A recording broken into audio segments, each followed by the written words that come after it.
ഫെബ്രുവരി 7 വിശുദ്ധ റിച്ചാർഡ്. വിശുദ്ധ റിച്ചാർഡ് ചെറുപ്പത്തിൽ തന്നെ അനാഥനായി.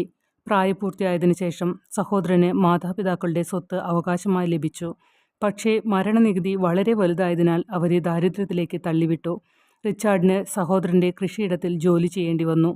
എസ്റ്റേറ്റിൻ്റെ അവകാശിയായി അടുത്തയാളാകാൻ അദ്ദേഹം തീരുമാനിച്ചു. പക്ഷേ റിച്ചാർഡ് പഠനജീവിതവും പള്ളിയും ഇഷ്ടപ്പെട്ടു. ഒരു പ്രഭു സ്ത്രീയെ വിവാഹം കഴിക്കാൻ തീരുമാനിച്ചപ്പോൾ തൻ്റെ സഹോദരൻ അവളെ വിവാഹം കഴിക്കാമെന്ന് നിർദ്ദേശിച്ചുകൊണ്ട് അദ്ദേഹം നിർദ്ദേശിച്ച വിവാഹത്തെ നിരസിച്ചു. ഒടുവിൽ അദ്ദേഹം ബിഷപ്പായി തിരഞ്ഞെടുക്കപ്പെടുകയും സന്യാസ ജീവിതം നയിക്കുകയും ചെയ്തു.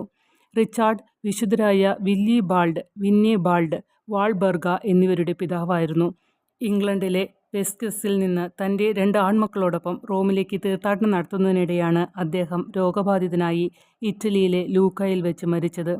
അദ്ദേഹത്തിൻ്റെ ശവകുടീരത്തിൽ അത്ഭുതങ്ങൾ റിപ്പോർട്ട് ചെയ്യപ്പെട്ടു. ലൂക്കായിലെ പൗരന്മാർ അദ്ദേഹത്തെ വളരെയധികം ആദരിച്ചു. അവർ അദ്ദേഹത്തെ ഇംഗ്ലീഷുകാരുടെ രാജാവ് എന്ന് വിളിച്ചുകൊണ്ട് അദ്ദേഹത്തിൻ്റെ ജീവിതത്തെക്കുറിച്ചുള്ള വിവരണങ്ങൾ അലങ്കരിച്ചു.